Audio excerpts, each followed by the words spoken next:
Oh, it is kind It's of? the opposite direction. Dang, I was lied to by a little birdie. Caleb, if you're listening, I'm going to get you later. Okay, so kinder. Excuse me. Thanks for coming down. It sounds like this isn't your first time. You're OG. You've been to the station before. Back in the day, you were saying help like set up stuff.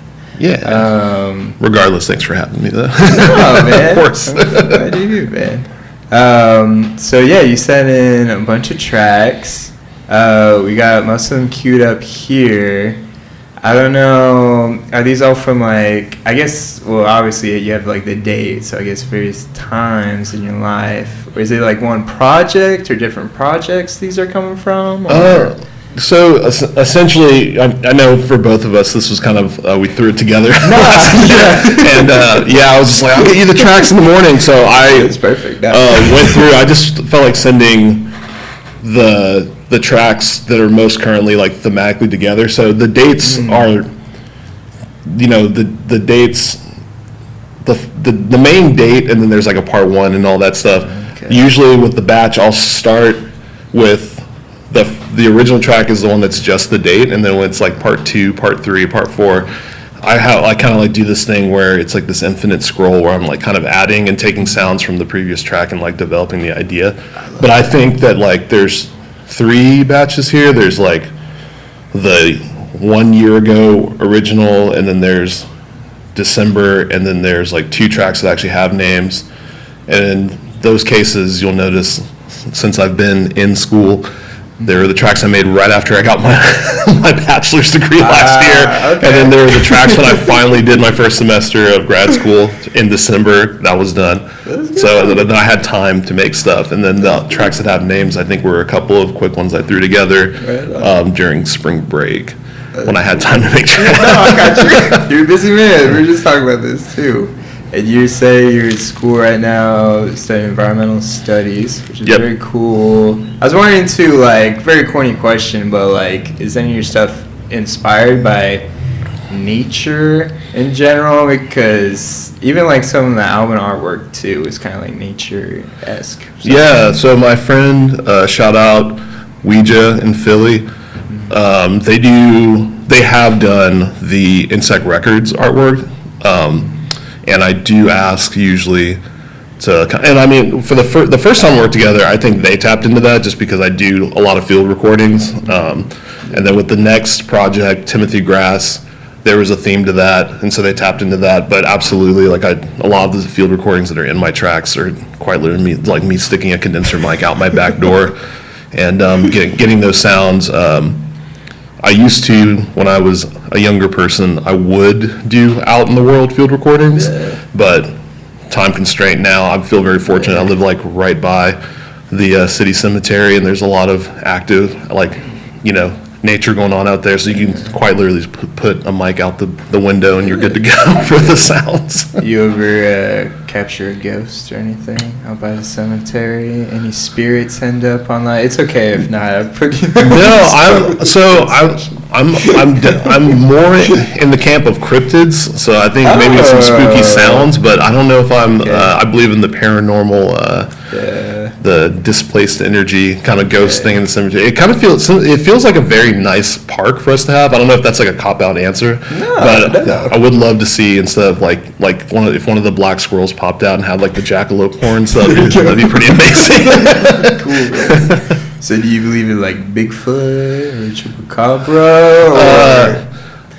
I enjoy cryptid content. It's weird because I did just say I don't believe in ghosts, but I do tend to think they would be these more amorphous. That's like one of the reports you hear a lot is when people see like the amorphous kind of fuzzy big creature that's like too big but moves kind of animal human like with the big round eyes, right? Like that one, and then more in line with kind of like the sleep paralysis demons of it all, like the man in the hat and stuff like that. Okay, interesting. But I hate to disappoint Bigfoot people. I don't know. I think like bears are cool enough. I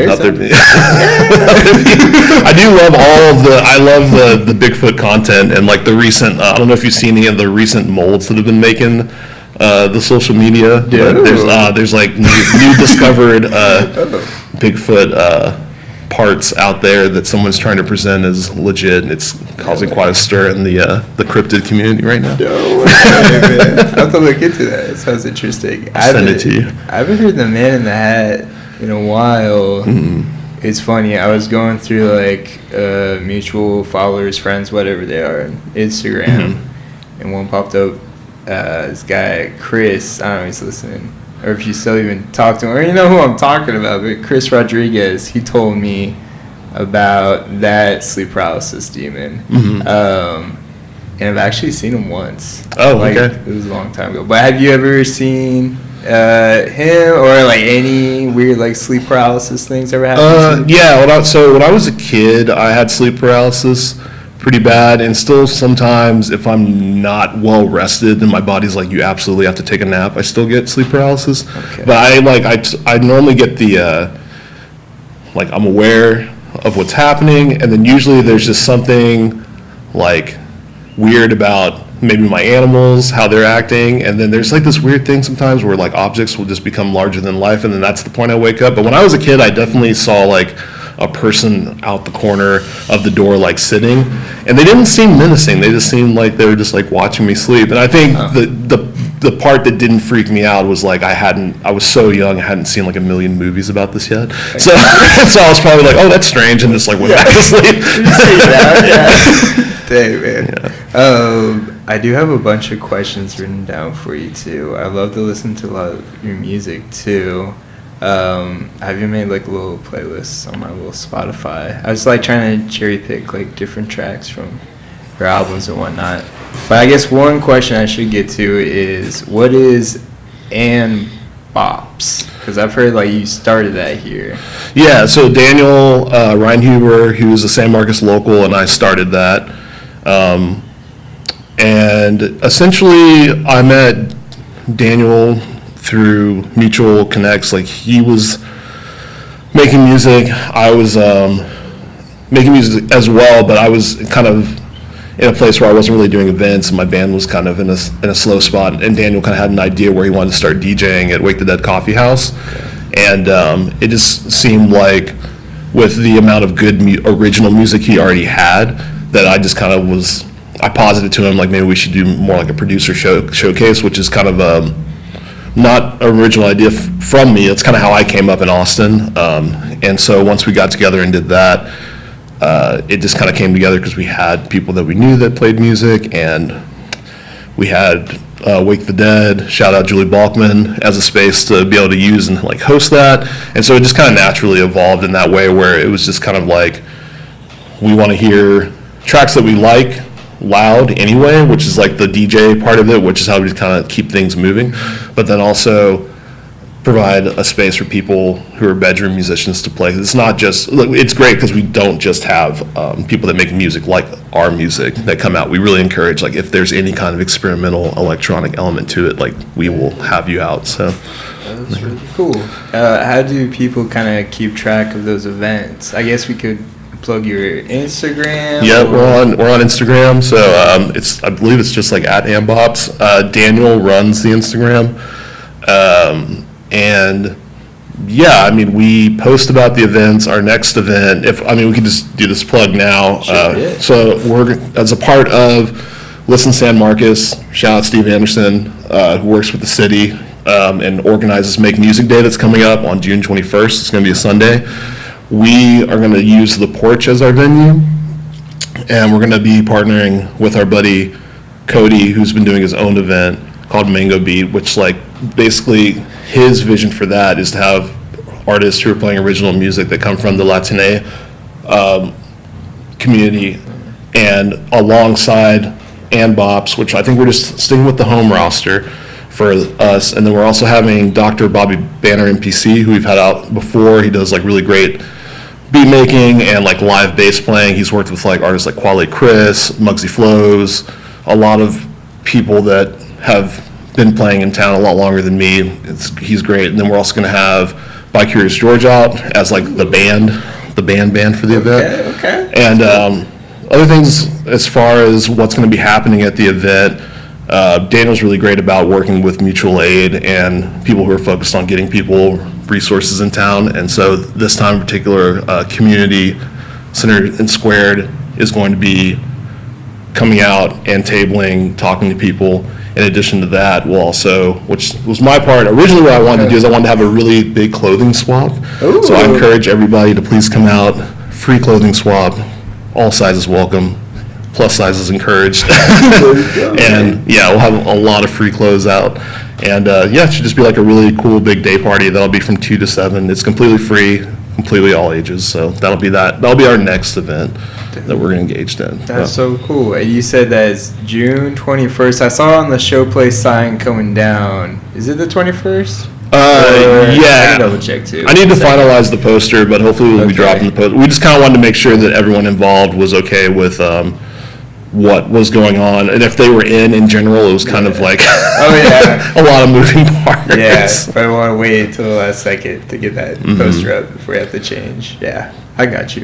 But yeah, if you want to keep up with us more consistently, I would say definitely check out the MBOPS Instagram page. Daniel and I will usually be out at the free range farmers market events. In some capacity, they do the naughty market. We're usually helping out with that as well. The naughty market. Yeah, so that's the once a month where it's kind of like a sex positive event where there's a drag event, but then there's also free STI testing and just resources for people to be able to come out and take care of themselves and meet other people in the community. That's so cool. So yeah, it's a lot. There's, we try to like, it started out as kind of having people out, having artists out, kind of connecting with other scenes in other cities as well. And I think because of how busy we've gotten, it's been for the better that we focus more on what's happening locally. And I would say that you're going to have Daniel on your show. He's going to be able to talk a little bit more about that because he is definitely the one holding that all together as I am trying to wrap up this degree. I'll bring it up to him too. I appreciate it, man. All right, let's take a little break. Let's listen to some more tunes. Do you care which one? I just kind of like threw them in a random order, and I'm sure there's some I missed. I have to look again. But we can go. Does it tell you which ones you've already played? Down here. So Okay. we have the loop here from last year, 7/4. And then Just get random with it. Why not? okay, I can start looking too. But yeah, thanks for tuning in. You're listening to KZSM.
All right. I'm back. You were listening to KZSM 104.1 FM San Marcos. I got Kinder, not Kinder, here in the studio. Yeah, we've just been listening to his music. I do have a couple more crazy questions for you. You did, so a lot of your stuff is kind of focused on the community and giving back to the community. I did see like an older project that you worked on, La Mariposa, on Bandcamp. I was wondering if you wanted to talk about that a little bit. I know it's kind of further back too. Not so far back, but okay. I will say again that is going to be more a project that came together under Cody. Little Jack Heart Attack. That was an idea that he had to raise money for the ACLU, and I basically contributed tracks to that. And so the core group of and bops, kind of like the home and away team, is usually Kuvu, Blue Stem, Little Jack Heart Attack, and myself. And so we usually are kind of Voltroning to get the singular idea of one of us separately and to happen as together. But yeah, that was a really cool project. And again, that I would say that Cody's event, Mango Beat, if you are interested in what his vision is, definitely check out, because he's having an event right after the June 21st event where we have a couple of his artists out. He's going to have a full event in July. Oh, okay. So you should definitely have him on to talk about that, and he can get into a little bit more of what his vision is for that. So I would say La Mariposa was that was Cody's baby. Cool. And I, was just of course, yeah. I will put tracks towards that. What the hell on, man? Little Jack Heart Attack? Yes. That's it? Okay, cool. He's got a great release called Yellow Store. So it's been very, all three of those guys they're all from San Marcos. They're from here. And so I'm kind of the one that's I adopted San Marcos as my home when I moved out of Austin. I was born and partially raised in Austin. So kind of dumb question, but do you prefer one over the other, San Marcos kind of versus Austin? San Marcos. I because I have family in Austin, I'm there enough as a cyclist and, transportation person. I think the city of Austin is doing a great job compared to what it was like when I was there. Now some 10, 12 years ago. But yeah, San Marcos has spoiled me in all kinds of ways. The bikeability, the river, the walkability.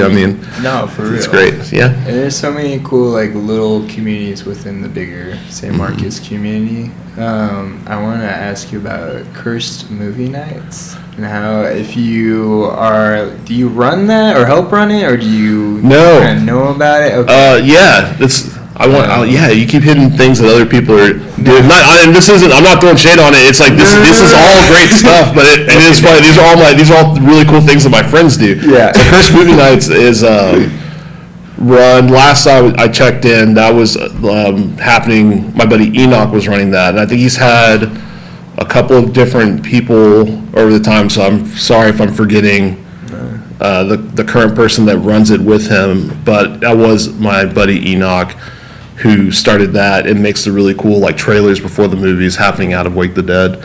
But yeah, before that, my buddy Matt and I did have a movie night at Wake the Dead that we hosted for a while, but I think that that's what I was looking at. What Enoch's doing with Cursed Movie Night is a more fully realized, harkening back to Terror Tuesdays, Weird Wednesdays at the Alamo Draft House kind of lineage. I got you. So, yeah. Mm-hmm.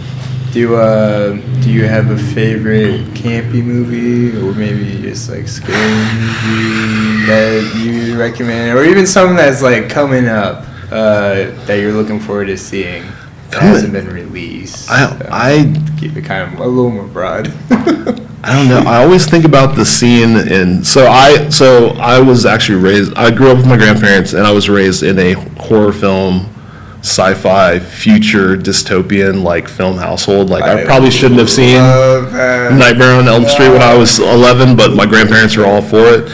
I always think of a movie Slugs, though. There's a great scene in Slugs, and if you know, you know. But it happens in the greenhouse, and that's probably like one of my favorite campy scenes of all time. It's just so improbable that it's great. Also, you know. Yeah. Shout out Slugs. I love that. I had to add it to my list, man. Yeah. There's the classics, you know, like Brain Dead and then I don't know. I've been liking some of the, maybe it's not quite camp enough, but was it the younger Cronenberg?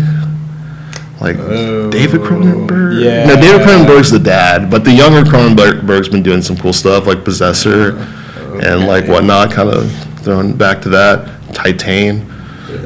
Yeah. That director, I think, just came out with a new movie. I'm forgetting her name right now, but yeah, like I love that stuff. I'll leave it at Slugs. Slugs, okay. Go watch the 1983 film Slugs on YouTube just for the greenhouse scene. Yes, man. Check that out. Listen to More Kinder. Let's play another track here real quick. You also, I don't know if y'all are still together, but you have another band. What is it? Typical Girls? Yeah, Typical Girls. That's like the band. We kind of just originally it would be on me. We took a break because I again started going back to school, and I felt like way too busy. You know, it's a little bit easier to make tracks by yourself, which is kinder is just when I have time, you know, at home to do that stuff. But Typical Girls was my band forever, and it still is. Like that, those are the homies. Like I'm literally gonna see we're all hanging out for 2 birthdays within the band. So like, shout out Eric, shout out Colleen, shout out Cecil, shout out Lisa, Josh was an alumni of the band. We see each other all the time. That's the friend group. But yeah, Cecil, actually, the drummer from Typical Girls, he'll be playing tomorrow night at Jack's Roadhouse. He's now the drummer for Tetsuo. Oh, so if you are a Tetsuo fan, you've got the Typical Girls drummer in that band now. But I would never say never, but I've definitely been talking to people about doing another band. I would love to do another band, continue doing that stuff. But that's why I didn't send any Typical Girls stuff in, because there's really nothing new to report lately, and so I figured I would just, again at 6 a.m. just throw some recent Kinder stuff on. Oh man, I'm glad you did, because now we can listen to some. So this track, it's from 5/29 of last year, but then it's part 3. You're saying you go back to the original track and it kind of evolves, right? More or less. Maybe in the latter half we'll do a name track and then some December stuff. Okay. But yeah, essentially from the first couple of tracks I think you played 2 so far, right? Yes. So I don't know how you knew it, because I don't think the first one had a part 1 on it, but the first track you played, that was like that day, May 29th, that's the track I made. And so anything that has the May 29th attached to it after that, I kind of was just like going with the idea. So, okay. So the first one was kind of like, oh, there's some like good ideas on here now. We'd like to like tighten it up a little bit. So each iteration is like tightening up like a singular thing. And if I could like explain it that way. No, it's cool. No. It's a good way to say it. And yeah, I guess we're coming up on a year now on this track, man. Full circle. All right, let's get into it.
We back. We're back. We're talking about dogs. we were talking flea med recommendations. Yes. The show is brought to you by. No, I'm just kidding. I'm kidding.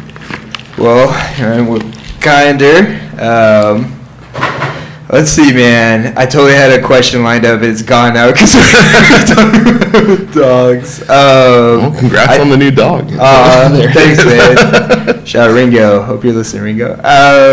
So you did bring up VHS. Mm-hmm. You worked on it during the pandemic. Mm-hmm. You said you were working on it from like 7 to 3, right?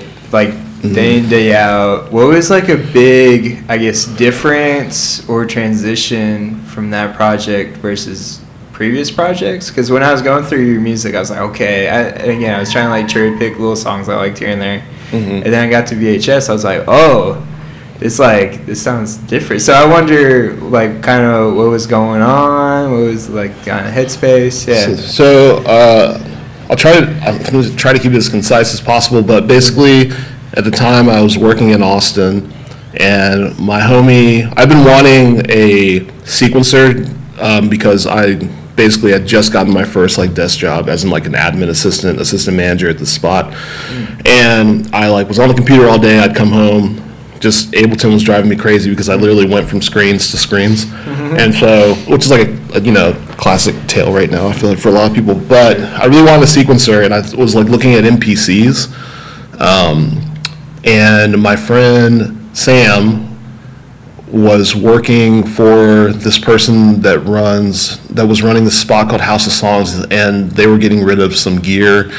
And Sam saw it and was like, it's a big box and it does electronic stuff and it's got pads on it. I bet Michael would be into it because I've seen a lot of the stuff he owns.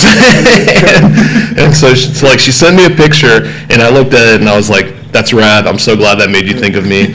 It ended up being a sequencer. And so for that project, I literally just basically learned how to use this not MPC. And it did everything that a computer would do, but it was just like not having to look at a computer screen. And so it was that into a mixer, quite literally just like your Behringer mixer there with my Space Echo in the loop for some effects. And then it had MIDI, so I could control all my keyboards with it, and then I was recording to cassette tape. And so between that, and then also coincidental to that, some media outlet had just talked about, this is how it came across to me, it might have been like NPR where I was commuting to work or something, talked about the VHS archives, which was the woman who had been like cataloging like thousands of, she was just basically just recording TV constantly, so she ended up with like, I think like 10 to 13,000 hours. It might be more than that now because they're still digitizing it, but if you look up internetarchive.org and you look up VHS Vault, this woman, unfortunately, she was suffering from some kind of mental health issue, but her son took it upon himself to establish kind of like an estate where they're digitizing all of the constant recording that she was doing. And so I was just going through that, and the pandemic happened. I got laid off, and of course, it needed some kind of structure. So that was the 7 to 3 thing where it was like, all right, I have this new toy. I want to play with my new toy. I'm watching all these like really bizarre infomercials from like 1978, and so I was basically just making some videos and soundtracking the videos, or sometimes just making little beats and then putting videos to the beats.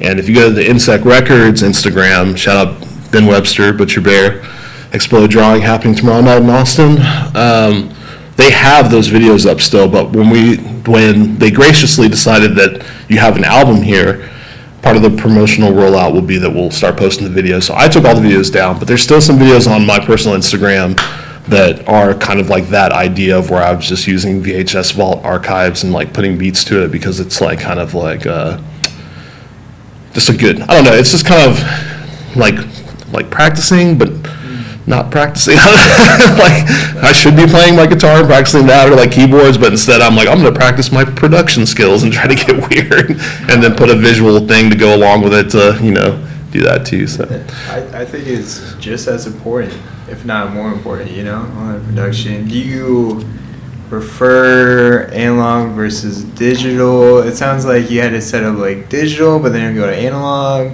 and then go from the cassette, would you turn it back to digital, or how does all of that work? It's kind of weird. I mean, I think for, collaborators and friends that have been over to my house before, I think they would kind of just say, like, if it's on, it's going to get used. And so that's kind of how I work. It's like, I like a lot of digital stuff because of the immediacy of it, and I like certain things about digital. Like, something that has become, like, I can't do without it is having a noise source as an LFO, which is like just like a noise, like white noise source that basically is affecting what's happening with the sound, because I think it gives it like a little bit of unpredictability and something that kind of can make sound your own, and it sounds a little bit more natural than like granular synthesis, if like to get a little bit nerdy right then.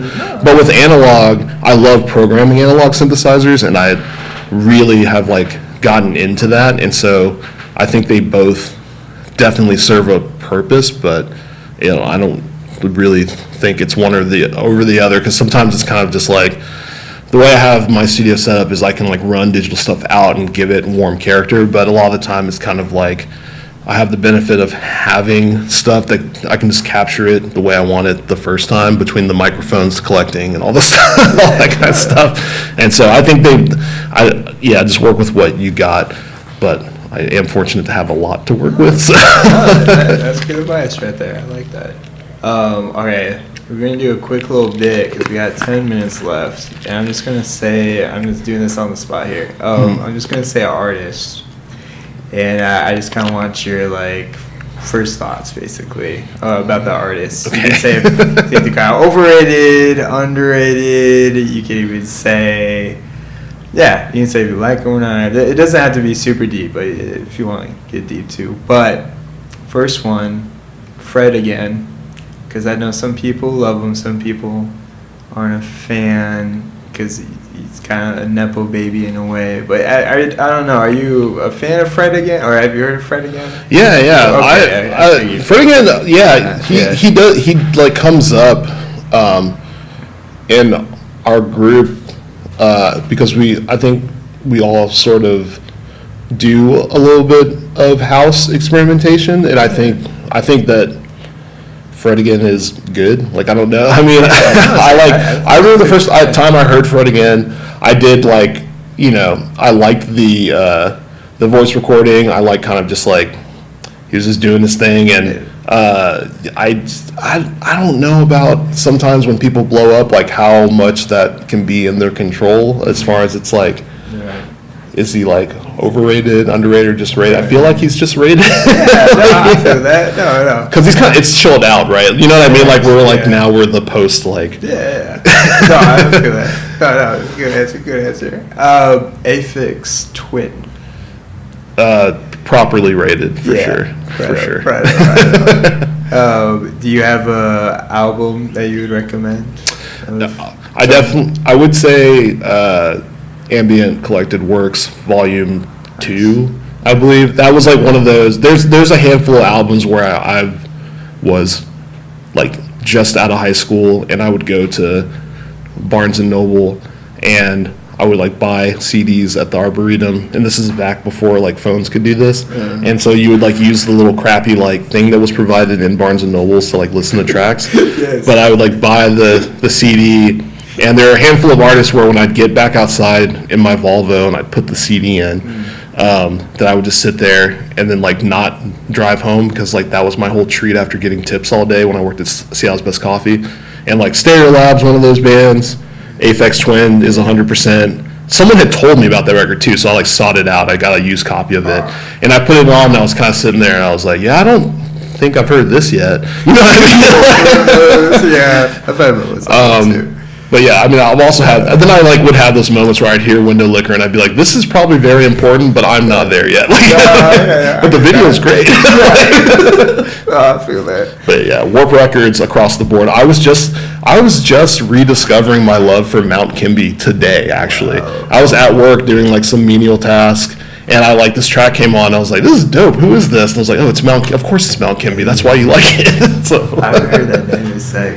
I heard today and yesterday. I mean, technical. That Kurt Vile is dropping an album tomorrow. Same with Courtney and Burnett. I'm like, man, they're coming back. Like all this. Like, he's on tour right now. He just did he's been doing some cool interviews here and there. Yeah. Philly, go Birds. Yes, go Birds. Wait, first off, are you a Philly fan? I lived in Philly. I used to play bass in this band out of Philly called A Sunny Day in Glasgow, and they were like tangentially connected to like that scene of people. So, but yeah. I love that. How long were you in Philly for? So the tour that we did was from the spring. I can't remember. Yeah, I was 19, so it was like the spring of that year until like the late fall, and then I was up there for a little bit longer, and then I came back home and basically failed to be able to find a coffee shop that would hire me, and I had to come back. But I like straight up, because of the way that the tour worked and practicing for the tour, I really did have to like move to Philly. Like I like straight up lived with the person who like wrote the music and his wife at the time, and like in the spare bedroom, and it was like, hey, I learned the bass line, and then like we finally went on tour, and then afterwards it's like, hey, we're gonna be playing some more shows, but there's some off time. But yeah, we did like the whole outer rim of the United States, and that was really cool. And yeah, that's really cool. Do you have a favorite place you've been to in the U.S. that you love to go back to, or a place you've never been to you love to visit? I don't know what's going on right now, but I've been like I really want to check out the Ozarks. I don't know why. I just keep thinking about it. I kind of like want to do like something that seems manageable as far as like some kind of trek for myself with my dog. One of my dogs is very old, but my favorite cities are 100%, Philly, New Orleans. Oh, I love New Orleans. Philly and New Orleans for sure. I live there, man. So, okay, back to the artist real quick. Okay. I've got 5 minutes now. The countdown has begun. I learned about this artist because of you. Okay. I might butcher the name here, but whatever. Delia Derbyshire. Delia Derbyshire, yeah. Yeah. Yep. BBC Radiophonic Workshop, the person who wrote the Doctor Who theme. Really cool, man. I'm like, I had no idea. I love Doctor Who and all that stuff, so I was like, okay, that's pretty cool. And then, last but not least, Mac Demarco. I think this is the second show in a row that he's been brought up, better for worse, but would you say he's underrated, overrated? This is, again, another deep Instagram dive where you have a photo of Pierce from like the original Mac Demarco crew, and you're like, I just with Eric, right? Yeah. Well, that's why. So that was the story I was going to tell. I didn't realize that that's where this was coming from. That's right. Yeah. So we played. Typical Girls played at Cheer Up Charlie's, I believe, for the Mac Demarco after party when they played at Stubbs, and I will say the two cool things about that were we opened, and so we were like, well, we're getting paid like no matter what, and we love playing at Cheer Up Charlie's, so like, we were like, why not do this show? It's gonna be great. So we like went and we set up, but because we opened, we had the biggest crowd because literally the show ended, right? So all the people from Stubbs just came over and were like, there's just a band playing, and so it went from being kind of like, whoa, there are a lot of people in here. So that was actually like a really great show. I believe between them and like Look magazine, that I believe was started by some Texas State students, also through a show at Cheer Up Charlie's, that we had a really great turnout.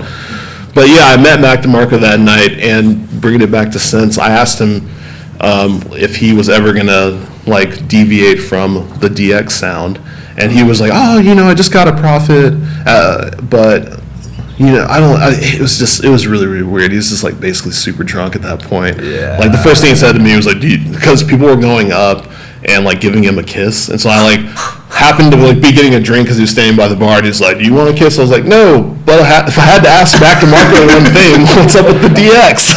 He was like, and then he, like, straightened up really suspiciously quick. It was like, wait, I just got a Prophet. But, yeah. That's really interesting. Well, I'm glad I asked that. All right. Couple more minutes. We'll play one more track here. It's okay if it goes over the hour. And then we got Latin Party Mix, as always, coming up next. But thank you, everyone, listening. Thank you, Kinder, for being here. Dude, I had a great time. Thanks for having me. Ooh, man. And then, is there any last things you may want to talk about, or we could replug to the event? Yeah, I would say, like, there's going to be a lot of stuff going on, I think, in town on June 21st, and I think that it would just be really great to like have the community come out and participate in the event. Like I said, free, all ages.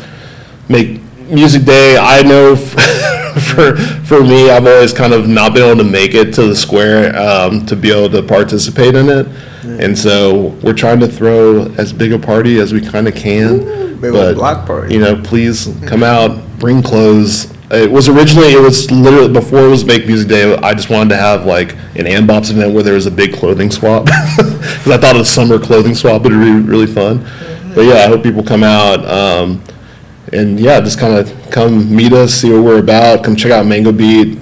Please come support Cody's event. He's doing a lot of really cool stuff. He's from this town, and just can kind of come and learn about what resources are available from community centered and squared, and it's just going to be a lot of homies just chilling, and that'll be good.